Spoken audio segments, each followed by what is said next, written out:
got a question for you, Hooper. Exactly what is an outsized problem? The finance minister from Ireland said his country has an outsized problem and he needs a bailout.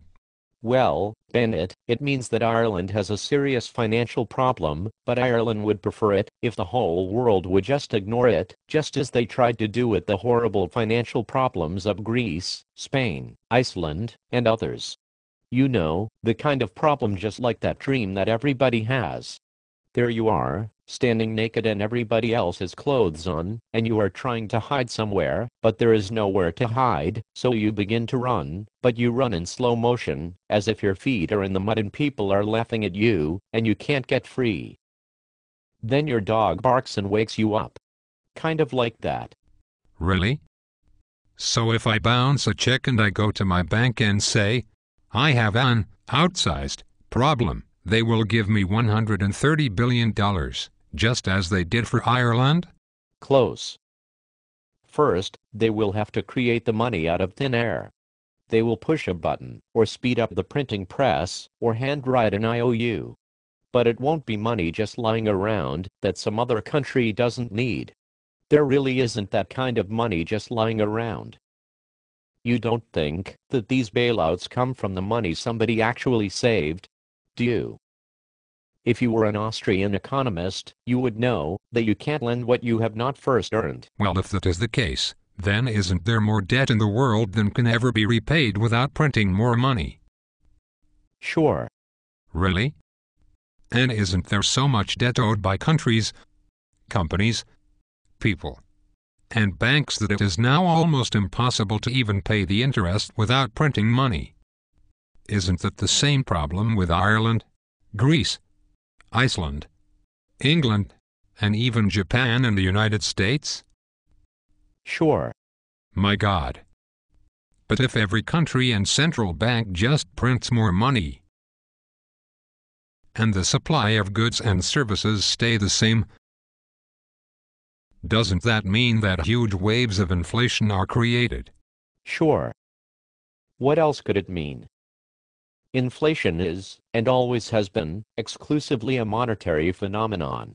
Inflation debases our currency, and currency wars have the same effect as trade tariffs, just like the Smoot-Hawley tariffs did in the 1930s. This is why other countries are not happy with our monetary and fiscal policies. Our dollar is declining in value quickly.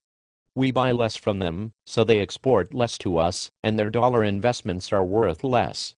But I believe Bernanke when he said that all the printing of money he is doing at the Federal Reserve is supposed to create jobs here in America. He said this will create 700,000 to 1 million new jobs. Do you mean that he is lying or just plain wrong when he keeps Americans ignorant about the profligate spending of our Congress and the near-criminal actions of the Federal Reserve? Do you think he thinks Americans are really that stupid? Yes, he does think we are that stupid, but he is also afraid that, if we catch on, we won't like it one bit. And that could be a big problem for the Federal Reserve. He is wrong, and he is lying.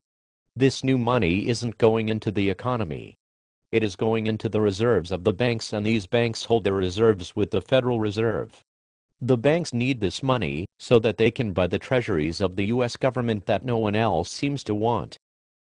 To prove that demand for treasuries is decreasing compared to the amount of debt available, did you know that when the Fed finishes buying the $600 billion of U.S. treasuries and other debt, that they will be the largest single holder of U.S. treasury debt in the world? This is just plain and simple gross monetization of our federal debt. It is the last tool in the Federal Reserve's bag of tricks and the final indication of a failed monetary policy. This will be like a financial Chernobyl with dollars spreading like radiation around the world. Sweet Jesus. But isn't the Federal Reserve supposed to maintain a stable currency? And a stable currency means little to no inflation. Sure. But isn't the Federal Reserve actually targeting an inflation rate of 4 to 6%? They call this the reflation trade. It is supposed to make all asset values go up. It seems as if only financial assets might increase, but even then there is no guarantee. Sure. But house prices can't increase without jobs. And these jobs must have good wages so that the borrower can repay his mortgage. This money printing or monetizing the debt won't do a damn thing for home prices, will it? Not one damn thing. But it won't have any effect upon jobs, will it? No. And no effect on salaries either. No. Good Lord. Actually, we are likely to have huge waves of inflation and stagnant or declining wages. Our gross wages have really decreased from last year, and our real, inflation-adjusted wages are in the process of being crushed. A prominent Keynesian economist actually said, late last week, that it would be good for employment if wages actually decreased 5 to 7%. How would America like wages to fall 7% and we have 4 to 6% inflation on top of that? Talk about redistribution of wealth. This is known as hyperstagflation. It is terrible. Think Germany before World War II. All we can do then is hope for change. Didn't President Nixon implement wage and price controls in the early 70s when inflation reached 3%? Sure. Won't that inflation wipe out many Americans who are retired or living on a fixed income? Sure. My God, I need to go buy more bread today. Did we elect these assholes? No. But Bernanke told us there is no inflation. Did he lie? You betcha he did. Just like every politician and central banker who says that our core rate of inflation is 1%. The core rate of inflation does not in any way reflect real inflation. Even the CPIU does not reflect the real inflation experience of every American.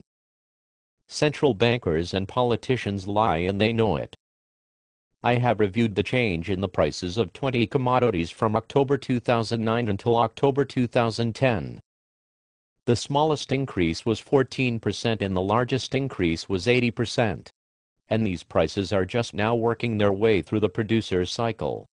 The huge price inflation wave is coming, and part of it is already here in many things you buy at the grocery store, and at the fuel pump, and in your utility bills.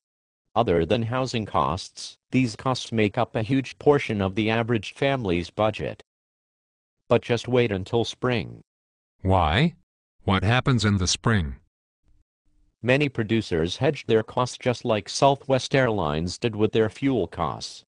That is why Southwest prices stayed so low for so long during the last big increase in oil prices. But, eventually, these hedges wear off, and the costs must be passed on to the consumers. This will pick up a full head of steam in the early spring. So, can we unelect Bernanke? No. He can serve out his term. Even the president can't really fire him. Yet, this year, the Congress actually gave control of the economy to Bernanke and Tim Geithner, Secretary of the Treasury. The Congress actually gave up control to two unelected individuals. The Congress should be ashamed. I wonder if we can get 534 other congressmen and senators to stand next to Charlie Rangel when he is censured. Hooper, you scare me. I need a drink. It's last call, Bandit.